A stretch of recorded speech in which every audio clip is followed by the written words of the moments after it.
Hi, I'm Chris Wallace in for Bill O'Reilly, reporting tonight from Washington. Thanks for watching. Let's get right to our top story, President-elect Trump's victory tour and Democratic bitterness. During the first stop in his thank you tour across the country last night, Mr. Trump laid out his vision for America's future. We will partner with any nation that is willing to join us in the effort to defeat ISIS and radical Islamic terrorism, to keep our nation secure from terrorism and extremism. We will suspend immigration from regions where it cannot be safely processed. We will construct a great wall at the border. We will finally end illegal immigration. Have to. Meanwhile, at a forum at Harvard University last night where top Trump and Clinton campaign officials were supposed to calmly discuss what happened in the election, emotions between the two sides were still raw.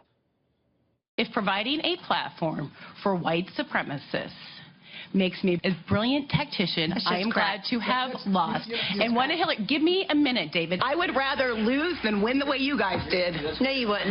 Yes. No, you wouldn't. Yes, yes. That's very clear today. No, you wouldn't, respectfully. Do you think I ran a campaign where white supremacists had a platform? You going to look me in the face and tell me that? It did. Kellyanne Really? did. Joining us now from Nashville, Republican Congresswoman Marsha Blackburn, who's also a member of the Trump transition team. Congresswoman, we'll get to the Harvard dust-up in a moment, but let's start with Mr. Trump's speeches last night. It seemed to me there were kind of two speeches. There was the one on the teleprompter, very uplifting, laying out an agenda for the next 100 days of his administration, but then he was ad-libbing, interrupting himself with a different speech in which he bashed the media, talked about the dishonest reporters. He jabbed Governor Kasich of Ohio for failing to support him, and openly crowing about his victory over Hillary Clinton. Honestly, Congresswoman, have you ever seen a president or president-elect act like that before? I think Mr. Trump was so excited to be back out on the campaign trail, if you will, and back out with people who have stood with him and supported him, and Chris, have really believed in him, that he is going to help open the door to jobs growth, to national security, and they truly are focused on picking up and carrying forward and doing their part to make America great again. They're excited about it. I've never seen such enthusiasm. And what do you think of the agenda that he laid out for the first 100 days? It's a lot he's putting on the plate of you guys in Congress. I think we better be sending some Geritol to the Senate, and we in the House need to eat our Wheaties. And we're going to be working a lot of hours, and we better get the stamina going so we're ready for it. It's going to be great.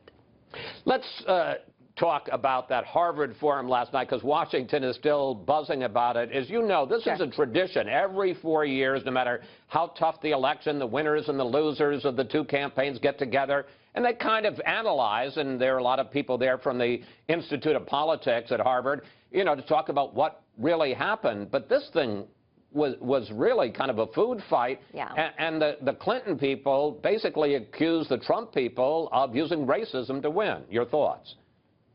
I thought that the attacks that came at Kellyanne were just really inappropriate.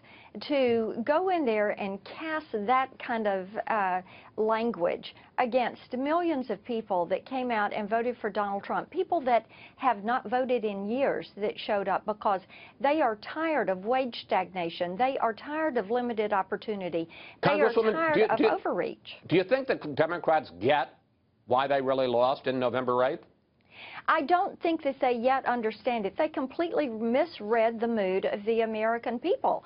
And they thought the American people wanted more of what Barack Obama and the Obama economy had given them. And, Chris, they wanted less. They wanted change. They wanted to be rid of this.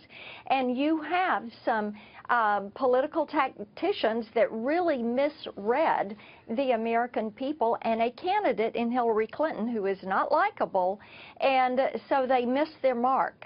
And they're very bitter. They're trying to justify, and I think when people start trying to justify what happened in a situation and blaming others or circumstances other than themselves, you know, they know that they did not prevail. They know that they didn't do the job that they thought they were doing. Congresswoman, let me just get into one last issue with you, because the president-elect surprised not only the crowd, but also some of his top advisors. He announced that James Mattis, the retired general, is going to be his Secretary of Defense.